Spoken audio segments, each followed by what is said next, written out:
miss you, baby. It took a toll on me. Jail took a toll on me, baby. I miss you. Come on, John B. Jr. You better tell these hoes you ain't playing. Okay?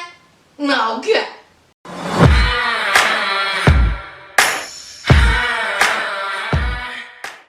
Hi friends, welcome back to my channel. Sass here. I'm here to do another review of Love After Lockup. How many of these are we going to do, y'all? How many is in this season? Because, child, let's get into it.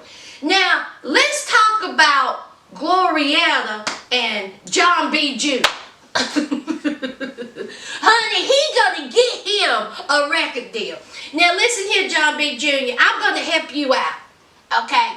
Now, since nothing else went on in this show, I'm gonna help you out, John B. Jr. Okay? Since you fresh out the penitentiary. All right, and you want to be, you know, an artist. Okay, so I think you should name your album "Penitentiary Love Letters." You write that down, John B. Jr. Penitentiary Love Letters. Okay, now I have 5 songs, potential songs that you can put on that album. The first one, Shank. Okay, self-explanatory. All right, the second one. All right, don't touch my booty hole. All right, self-explanatory. All right, third, all right, lies and manipulation. Self-explanatory. All right, number 4, you gonna eat that cornbread? Self-explanatory. And number 5, okay, put it on my books. Hey, on my books. Put it on my books. Hey, on my books. See what I'm saying? Now, see, I think put it on my books or don't touch my cornbread should be the first single you put out, John B. Jr. That's what you do. While you sitting up in that car talking about, baby, I miss you. It took a toll on me. Jail took a toll on me. I said, now listen here. Okay? America's Got Talent, where you at? We got the next star right here on Love After Lockup. John B. Jr. So, Glorietta, she is just thrown by this musical genius. And she says, oh my God, it's so beautiful. And he was like, word. So then he starts talking about, you know, trying to size her up. Okay, how high is her jealous scale? Okay, how high is it? He gonna talk about, you know, cutie, my baby. What if another girl tries to holler at me? Because that happens. I'm John B. Jr. Alex John B. Jr. Okay, because I got girls holler at me, throwing me sides. How you gonna handle that? And she was like, what are you talking about? She was like, let somebody come around you. I'm going to F them up. Glorietta, no, you ain't gay. But okay. So he's like, you know what? She's the jealous type. You know, the protective type. Honey, he like hearing that. All 5'3" of them. So they get to this fantastic, beautiful hotel, y'all. Okay? It is gorgeous. Running the bubble bath. You know, they get ready to get about it. Now, Alex goes, John B. Jr. goes downstairs and makes a phone call. Who he called, y'all? What's her name? Paulina? What was her name? We move on. His ex-girlfriend. He said, you know, we met at a party while we was in high school. And we were dating on and off, you know, but she was an addict, I was an addict, I went to jail, and that was it. So I'm just going to hit her up. Now, this boy have not even been out of prison 24 hours, and he is already calling his ex-girlfriend lies and manipulation. And child, Alice, you know you're wrong. This grown woman bought you balloons to the penitentiary. And you gonna do her like that? Baby, I miss you. It took a toll on me. Jail took a toll on me. All right, this is going to be under 30 seconds. Dre and Andrea. As we know, Dre, he's not getting out. But he made it seem like to Andrea that he was going to get out next week. Andrea said, I don't think he is the guy that I think he is. He didn't portray me that way. He didn't portray himself that way to me. That's what Andrea said. Even though Andrea has already said he had a reputation. Girl. And furthermore, Andrea, you're a businesswoman, right? What's wrong with you? The only thing you have to do is it's public record. Type his name into the criminal system, wherever you at, Daytona. It will pop up his release date. Girl, what's wrong with you? You know when he getting out. There is no way you cannot convince me otherwise. She knew when this boy was getting out. It's public knowledge. And he ain't getting out till 2026. So she asked him, when are you getting out? He didn't say. He hummed and hawed around that question. All right. So she gets pissed. Okay. So she was like, I can't do this. I can't do this, my dude. I'm like, you can't do this. 2 days ago, you out here running around wearing wedding dresses. He's the love of your life. He's going to buy you a Jaguar or a Porsche or whatever it is. You had every bit of sneaker, skirt, shirt, 3 bags, your makeup, your hair. And now all of a sudden when you find out that he ain't getting out until 2026, you can't do it. Girl, if you don't sit down. Okay, girl, listen. You know Dre. Dre says, wait a minute now. You've been holding me down. We've been together for 2.5 years. And now all of a sudden it's it. And he was like, is there another man? And she was like, no, he ain't even like that. She was like, but I just can't do this. Okay? Now, I can stay good for 2.5 years, but it's another 7 years before you get out. My name ain't it. Look, I'm strong. I'm strong. But ain't that strong. Look, when you get out, holler at a sister. That's what she said. Let's talk about something that's more important. What did y'all think about her outfit? I liked it. I would wear it, but I'm too old to be wearing that. And secondly, you know, the shorts cut you off about right here. And I got twins, okay?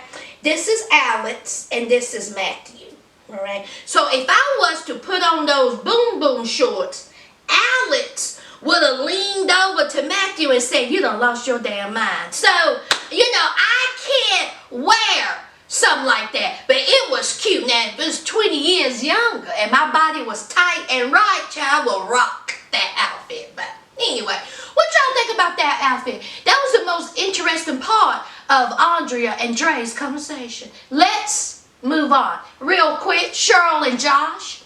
Okay, they at the zoo. All right. And Cheryl is like, when we get mad, I just want to get mad today. And so Josh was like, if you don't pump your brakes. He was like, we got things that we need to do before we get married. That's exactly right, Josh. You still got me, her children. Cheryl, go home. Now, it says that Josh has just been out of jail 2 days. It seemed like 2 weeks. Cheryl, honey, it's time for you to take your butt home. All right, you got children. How many kids she got? 3, 4? And you out here talking about marriage, and this boy haven't even met your children. Am I right on that? Let's just take our time. It's no need to rush. Here she is. Oh, okay.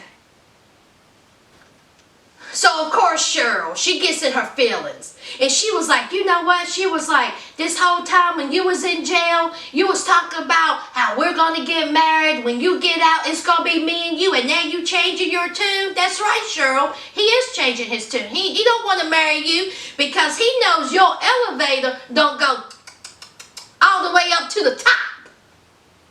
So, of course, he's going to slow his roll. You need to slow yours. Go home to your children. Okay? Won't you take the children to the zoo? Instead of his nieces and nephews, child. God, another short one. Okay? Let's talk about Amber and Vincent. Under 30 seconds. Alright, so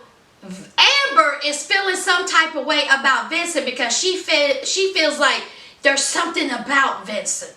Okay, he's not who he think he is. So they meet up with her hard-faced friend Michelle. Honey, Michelle looked like she would headbutt you and your head will explode. That's a hard-looking woman. How old is Michelle, y'all? She's probably 22, but she looked like she's 52. Did y'all see her face? Honey, whoo. And of course, okay, she was in prison with Amber. Of course she was. All right. So here is Vincent looking all wild-eyed and crazy. Did you see? He's like this. I'm like, this boy's sleeping with his mouth open. So Michelle takes it upon herself to drill Vincent. Why you lying, Vincent? Okay. Why you getting so attached to Amber all of a sudden, Vincent? Okay. I don't trust you, Vincent. Now, instead of Vincent being this hardcore military top secret Jason Bourne recruit, he cowers down to this heifer. Instead of looking at this heifer and saying, bitch, I don't know who you think I am. I don't care nothing about you or what you think about me. You an ex-con.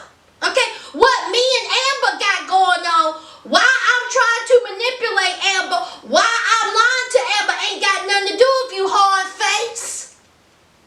Alright? Now what you do is sit there and you eat your food. That's what you do. No, he didn't do that. He come talking about, she was like, why are you lying? Okay, why are you talking about a side job? Honey, he looked like Ned in the Funny Papers, all cross-eyed, and he was like, I was like, Lord have mercy.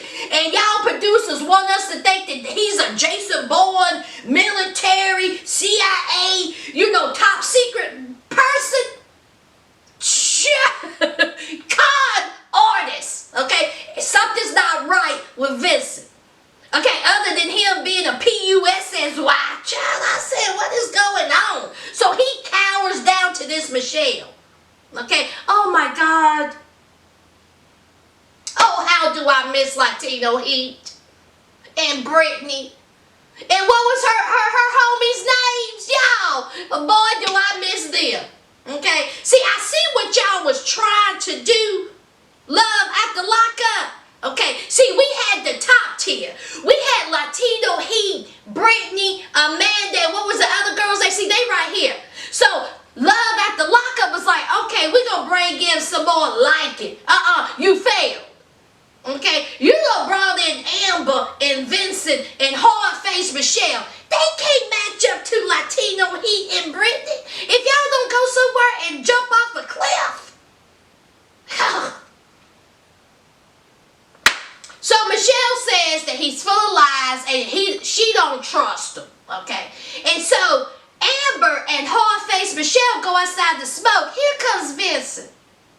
Talk about, I'm sorry, I'm sorry that you feel that way. I'm just trying to, he was like, I love her. I want to be with her. Child. If y'all don't get Amber and Vincent off my screen, quick, fast, and in a hurry. Pathetic. Just pathetic. Alright, let's talk about the trio of fools part 2. Alright, Lacey, we all know she in love with Shane. She's engaged to John, and John gets out in a week. Now, when John gets out of prison, okay, he gonna live with her and all those chaps. Now, Marlo, her son, may be John's, but don't know yet. So she goes up in this prison wearing a too short skirt. Where'd you get that skirt from, Lacey? Baby Gap. Girl, if you don't go put on some clothes, okay? So she says she's going to break it to John. So she sits down. John's talking to her. And he was like, how you doing? Okay. So she says, listen, you willing to take the paternity test to see if Marlo is yours? And he was like, yeah. He was like, I love your kids, okay? That's my homie. I would love for that boy to be mine. So she says, I got something else to tell you. So he looked and he already knew, okay? You can just tell, all right? So she says, I met someone. He said, what? And she was like, yeah. He was like, well, you got feelings for this dude? And she was like, yeah. And he was like, oh, okay. He said, so that's why you're not answering the phone. That's why you've been ignoring me. You come running, you was out running around with some country punk. He done called Shane a country punk child. And so she was like, it's not like that. It's not like that. And so he was like, what is it then? She says, I can't help the way I feel. And he was like, cut it off. Okay, you're supposed to be with me, and this is great that you're telling me a week before I get out. How am I supposed to handle that? I'm sorry.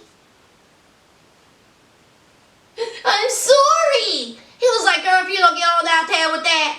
And John was upset. He has every right to be. But let me tell you something. I can't wait until John and Shane come face to face, because that's the only thing that's happening about right now. All right, because this show is so dry, okay, we need something to happen, because this ain't it. All right, so she meets up with her best friend. She's whining to her. Her best friend says, listen, I ain't here for John. Okay, John and her bring out the worst of each other. Okay, the only thing they did was fight, and you know, he just wasn't good for her. Now Shane, he fresh out the prison. He may have a chance. And of course Lacey, she don't know how she's gonna handle John and Shane, because they're both out of prison. And she says, I really think this may blow up in my face. You think? You think? Blubber lips. Honey, what's she sticking in her lips, y'all?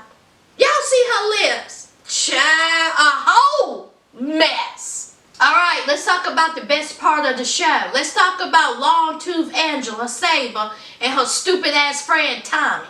So, of course, Tony, he's on the run.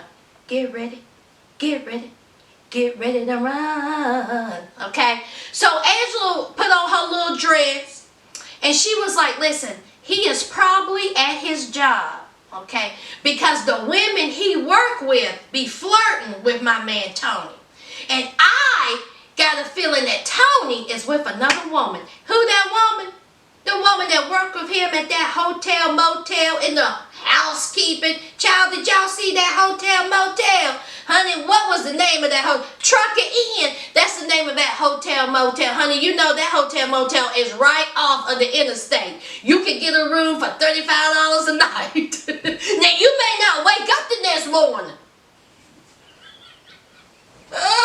but you can get a room. Child, we all been there, child. I know I have. I know I have, child. When I didn't have like no money and I wanted to go on a trip, honey, them hotel motels, the Truckers Inn off of the interstate, honey, I stayed the Planet. You hear me? Child. But it ain't about me, child. So we see Angela. She come busting up into Tony's workplace in the laundry room. Housekeeper. And she comes across Amy. Okay. Amy folding up some stain sheets. Here comes Angela. Where Tony at? Amy said, who? She said, Tony. And she was like, I don't know no Tony. And she said, you do know him. She said, do you know where he at? Amy was like, girl, if you don't back up, you better. She said, I don't know no Tony. And so Angela was like, he work here. And so Amy said, oh yeah, that Tony. Oh, he got fired, girl. He didn't even last 2 days. He fired. And she said, yeah, I know him. Here's Angela. Oh, just a few minutes ago, you said you don't know me. I was like, now listen here, Long Tooth, all right? I know him, but I don't know him. I know of him because he worked here, and we know that he got fired. So here is Angela getting all aggressive on Laundry Room Amy, okay? She's talking about you been with him, you know him, y'all got something going on, you hiding him out. Honey, Amy had enough. Amy said, I done been in this hot as hell laundry room folding up these stain sheets, and you think I'm going to have someone the likes of you come up in here and tell me what I can and what I can't do, what I know and what I don't know? Help if you don't back up and back up further. That's what Amy said. Amy said, listen, you walked in here, but if you keep messing with me and you don't get out my face, you're going to limp out through the jail or the hospital. Amy said, I ain't here to play. Honey, Amy like a hobbit. She'll just jump on Angela and just scratch her eyes out. So here Angela's still being aggressive. Angela thinking she about it. So here's slow-mo Tommy. He said, Tommy did not know what to think. Tommy, this is the woman you wanted to marry. Okay? So they like separate. And honey, Amy wasn't done. Amy said that, listen here, you come back in here and mess with me, getting all up in my face, you're going to be sucking through a straw. I said, you better tell it, Amy. Now listen here, these facially dental challenging women are up in the housekeeping department of the hotel motel, trucking in off of the interstate, fighting and arguing over Tony. It really wasn't facially challenged. It really wasn't laundry room Amy. Amy didn't want that boy, but Angela think every woman want Tony. Honey, not every woman is dumb as you, snagger-tooth. So they go to the local restaurant, and here she is talking to the waitress, okay? And she was like, have you seen this guy? And so the waitress was like, yeah, he come in here all the time. He just live across the street. He come up in here flirting with all the girls. Here, Angela, I knew it. I knew it. What you know, long tooth? What do you know? We know you a fool. That's what we know. And Tommy is a bigger fool than you because he's sitting across the table listening to this crap. Tommy, this is who you wanted to marry. So she gets a phone call from the marshal's office and they said, FYI, he in jail. That boy didn't last 2 days and he back in jail. Child, let me tell you something, long tooth, okay? You didn't even have a chance to sleep with this man, okay? He chose a steak over you. He chose a cow over you, okay? You got one little kiss and that's all you got. And here we are. You sitting in a car, riding all around town in a car with Tommy, finding out that Tony, the love of your life, is back in jail. Angela, you're a fool. A fool. Okay? All right. All right, guys. That is it. I think I hit on everyone. Let me know what you think. You know the routine. Leave a like, comment, and subscribe. And until next time, friends. Bye.